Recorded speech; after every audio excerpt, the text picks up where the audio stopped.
Hello everyone, and welcome back to the first episode of a new series that I'm starting called We Rate Train Rides. Basically how this is going to work is I'm going to rate a train ride on various factors and then give you my rating along with plenty of video from the ride so you can see what it's like for yourself. This should be quite fun, and it is going to be a more informal series compared to my normal videos. Today for the first episode we're visiting the BC Forest Discovery Centre in Duncan, British Columbia to ride their Cowichan Valley Railroad. This is a 3-foot gauge railroad that runs around the property. When we visited, a steam locomotive, saddle tank engine number 25, was hauling the trains.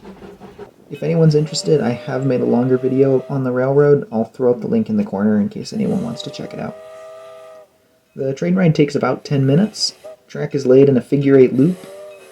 The train starts from the front of the museum, then travels to the back of the museum.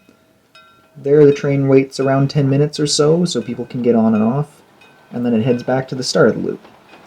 Total length of track is around 2.5 kilometers or about a mile. So what are my thoughts on the train ride? Well, for starters, it is a really unique experience. There aren't a lot of other places where you can ride a narrow gauge engine like this one, and the track layout is also quite unique.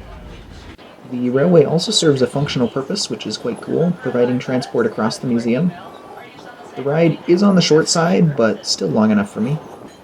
There are also a few interesting features on the ride, including several heavy grades that go over 3% that make the engine work really hard. There is also a really picturesque pile trestle over a lake, which is really fun to ride over. Staff at the museum are very friendly, and the ride is free with admission to the museum, which in itself is quite reasonable. The museum is also home to an extensive and fascinating collection of logging equipment, which is well worth the stop on its own.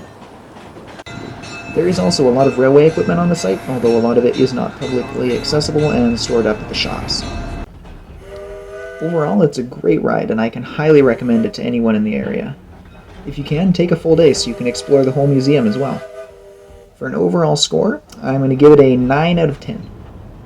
I'm taking 1 point off for the ride being a little short and not overly spectacular, but those are very minor gripes. I always try and visit the museum whenever I'm in the area, and I highly recommend that if you ever get the chance, you do so too. Thanks for watching, and please consider subscribing to help the channel grow, and also so that you don't miss the next one of these videos. Thank you, and have a great day.